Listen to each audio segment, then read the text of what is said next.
Hi friend, मी सायली घरोघरी रुचिरा या चॅनलवरती तुमचं खूप खूप स्वागत आहे। तर आज आपण दाल तडका बनवणार आहोत। तर त्यासाठी मी इथे 1 वाटी तुरीची डाळ आणि 1 वाटी मसूर डाळ असं घेतलेली आहे। आणि ही डाळ आपण छान अशी धुवून घ्यायची आहे, 2-3 वेळा चांगली धुवून घ्यायची।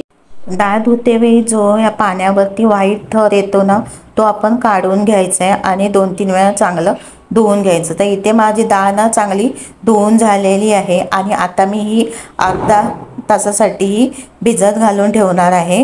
तर अर्धा तास झालेला आहे, डाळ आपली चांगली भिजलेली आहे।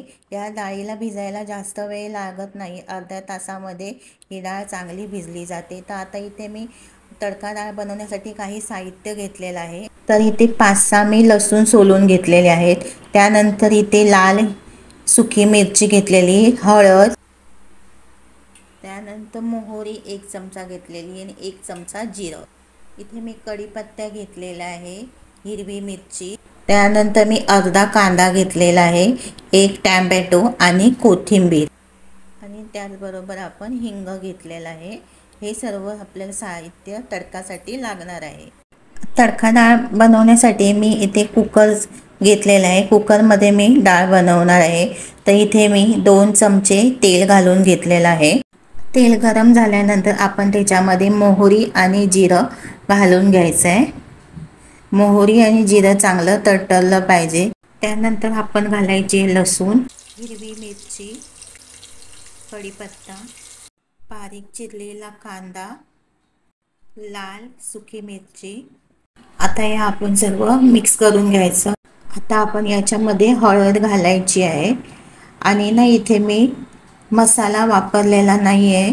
इथे मी लाल मिरची आणि हिरवी मिरची वापरलेली आहे। जर तुम्हाला लाल तिखट वापरायचं असेल ना, तर तुम्ही वापरू शकता। आणि मी याच्यामध्ये आता हिंग घातलेला आहे। आता आपण याच्यामध्ये बारीक चिरलेला टॅमॅटो घालायचा। आता आपण याच्यामध्ये डाळ घालायची आहे, चवीप्रमाणे मीठ। आता आपण याच्यामध्ये ना गरम पाणी घालायचं, म्हणजे कशी डाळ पटकन शिजली जाते आणि डाळीला कलर सुद्धा खूप छान येतो। आता डाळीमध्ये थोडीशी आपण कोथिंबीर घालायची आणि हे सर्व आपण मिक्स करून घ्यायचं। गरम पाणी घातल्यामुळे काय होतं, लगेच डाळीला उकळी येते। आता आपण कुकरचं झाकण लावायचं आणि 3 ते 4 शिट्या याचे काढून घ्यायचे। इथे आपली डाळ तयार झालेली आहे। डिस्क्रिप्शनमध्ये जीरा राईस या व्हिडिओची लिंक दिलेली आहे।